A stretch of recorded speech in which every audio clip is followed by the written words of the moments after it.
Monsieur le Président, chers collègues, donc en effet, nous demandons nous également la suppression de cet article 1 qui constitue un recul grave en matière de santé publique, de protection de l'environnement et d'accompagnement des agriculteurs. Il met fin à la séparation entre la vente et le conseil des produits phytosanitaires, réinstaurant un modèle dépassé où celles et ceux qui vendent les pesticides pourront également conseiller leur usage. C'est un conflit d'intérêts évident. Comment croire à un conseil objectif quand il est délivré par celui qui a intérêt à vendre? La loi Egalim de 2018 avait justement instauré cette séparation pour garantir un accompagnement indépendant.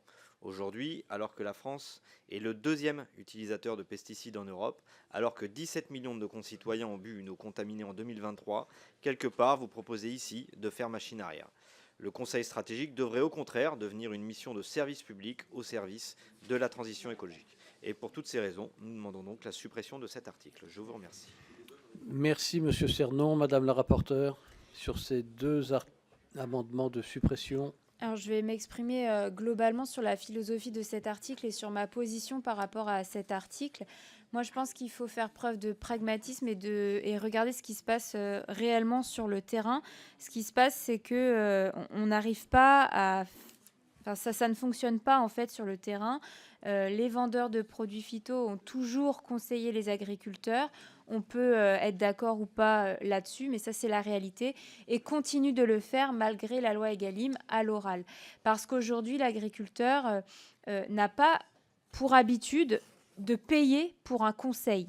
Je pense que c'est une mauvaise chose, qu'il faut qu'on essaye de modifier cela, mais aujourd'hui c'est la réalité, l'agriculteur n'est pas prêt à payer pour un conseil. Or, on a des techniciens qui avaient quand même des certificats d'économie de produits phytosanitaires, donc qui ne pouvaient pas vendre à tire-larigot des produits phytosanitaires. Ils avaient quand même des objectifs de réduction de vente des produits phytosanitaires et étaient formés justement pour conseiller et accompagner les agriculteurs. La loi Egalim leur a demandé de choisir entre la vente et le conseil. Beaucoup ont suivi la vente. On pensait que le conseil aurait pu être fait plus par les chambres d'agriculture, ce qui n'a pas été le cas. En tout cas, on n'avait pas assez de personnes formées pour accompagner et conseiller les agriculteurs.